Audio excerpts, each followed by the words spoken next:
selamat Hari Bumi. Maaf kemarin nggak mengucapkan selamat Hari Bumi. Kondisinya lagi memanas soal etika moral birokrasi. Oke deh, lupakan itu. Selamat Hari Bumi Bapak Ibu, rekan-rekan semua. Tapi harapan kita semua sih Hari Bumi bukan hanya diperingati satu hari, tapi setiap hari. Ada tips-tips dari kita, dari saya khususnya. Walau kita nggak punya hutan yang lebat atau tinggal di tengah hutan yang lebat, kita nggak bisa nanam bibit pohon di hutan kita. Kita pernah nanam pohon di Pandeglang dan hasilnya hutan mangrove yang wow, keren. Salut buat teman-teman saat itu.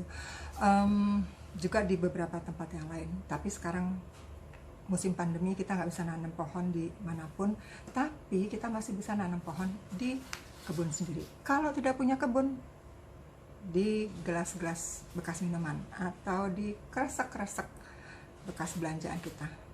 Toh di musim pandemi ini kita nggak bisa zero plastik. Dulu-dulu juga nggak bisa zero plastik karena beberapa kebutuhan masih menggunakan plastik. Tapi kita bisa memilahnya dengan baik dan mengirimkannya ke tempat yang tepat.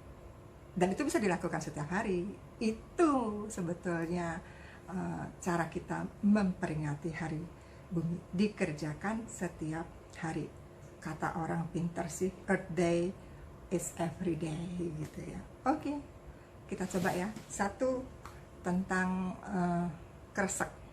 Jadi kadang-kadang kan kita harus beli makanan, beli sayuran, dan semuanya sekarang kita hanya bisa beli, di masa pandemi kita hanya bisa beli di tukang sayur. Semuanya menggunakan plastik. Selain untuk keamanan mereka, juga pastinya untuk keamanan kita. Tapi memang tidak aman untuk bumi. Tapi ada beberapa teman rekanan kami itu yang mendaur ulang plastik tersebut. Sekarang karena undang-undang sampah, setiap corporate itu harus mendaur ulang 30% minimal kemasan-kemasan bekasnya. Nah, kita bisa membantu mereka. Kita juga bisa membantu agar plastik-plastik tersebut tidak sampai ke TPA. Oke, tapi ke tempat pendaur ulangan. Yuk, ikuti kita. Ini contohnya, ini dapur tempat cucian saya. Ini ada beberapa plastik kaleng yang sudah saya cuci bersih. Kemudian kalau sudah dicuci bersih, dilipat rapi gitu ya. Oke. Kalau sudah dilipat rapi seperti ini, kita masukkan ke tempat yang sudah disediakan khusus dan bersih, bukan di tempat sampah, bersih. Oke. Saya menggunakan bekas roti. Oke, bekas roti dirapikan, semua dilipat rapi, bersih ya. Yang botol-botol dipipihkan dulu, baru dimasukkan. Kalau sudah rapi bersih, maka kita pilah di tempat khusus. Nah, yuk kita lihat tempat pilah yang saya miliki. Ini ada dua. Yang kertas, pemilahan sampah kertas. Nah, itu bisa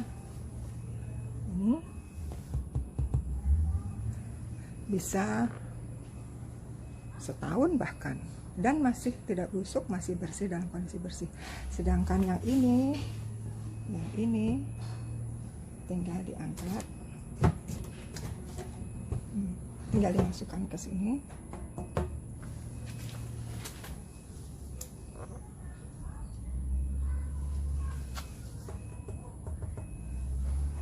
Kondisinya bersih.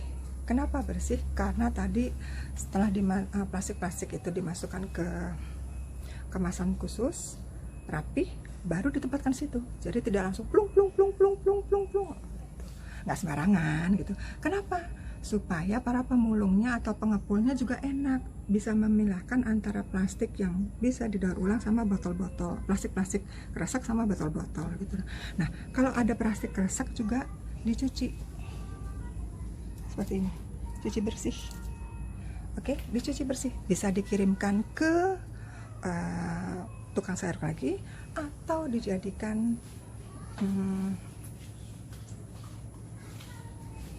polybag seperti ini.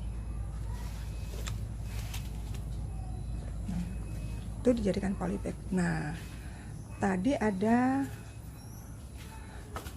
gelas-gelas plastik, itu saya gunakan sebagai bibit. Saya kembali lagi ya ke dalam. Maklum rumahnya kecil. Oke. Nah, ini saya selalu simpan, usahakan. Nah, bibitnya bisa kita tanam, jadi nggak perlu ke hutan, ke kebun yang luas, memerlukan kebun luas, nggak perlu. Jadi bibit ini kita bisa tanam di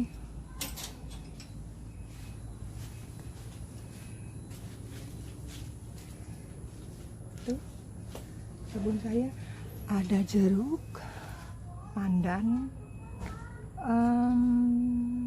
sambiloto. Oke, nah kita bisa tanam di sini. Oke.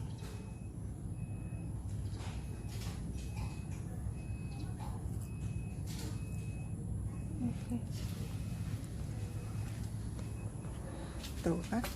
Jadi menggunakan gelas plastik juga bisa kita berkebun gitu loh. Dan biji-bijian yang kita makan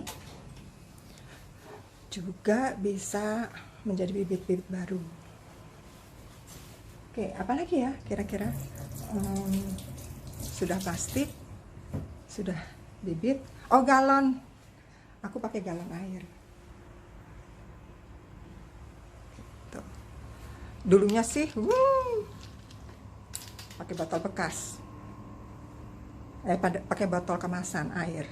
Wow, itu bisa sebulan bisa banyak banget. Akhirnya kita memilih menggunakan galon. Yang ketiga, tadi sudah dua ya, 2 tips. Yang ketiga adalah saya siapin minyak sama ini. Ada minyak bekas. Nah, kalau sudah banyak kita taruh di, kalau sudah banyak simpan di sini. Nanti saya berikan alamat-alamatnya. Kalau kemasan plastik gitu ya, kalau kemasan plastik itu bisa dikirim, atau kemasan karton, kertas, minuman bekas bisa dikirim ke tempat tertentu.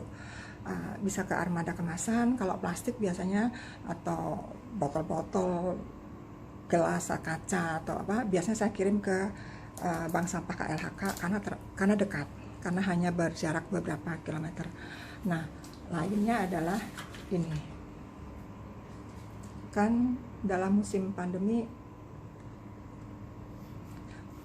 mentok-mentoknya kita makan telur ya, apalagi kita harus mengirit sampai, kita nggak tahu sampai kapan kita harus mengirit. Jadi banyak telur kita simpan, dan katanya sih bisa menyuburkan tanaman gitu katanya.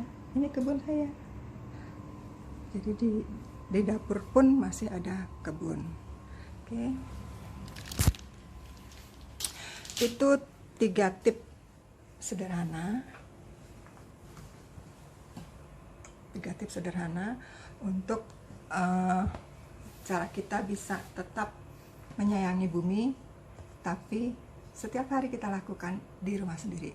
Selain pastinya menggunakan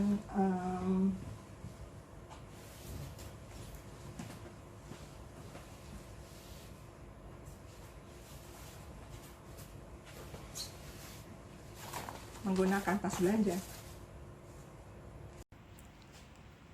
Tadi udah beberapa tips diberikan agar kita bisa melaksanakan Hari Bumi setiap hari di rumah kita sendiri.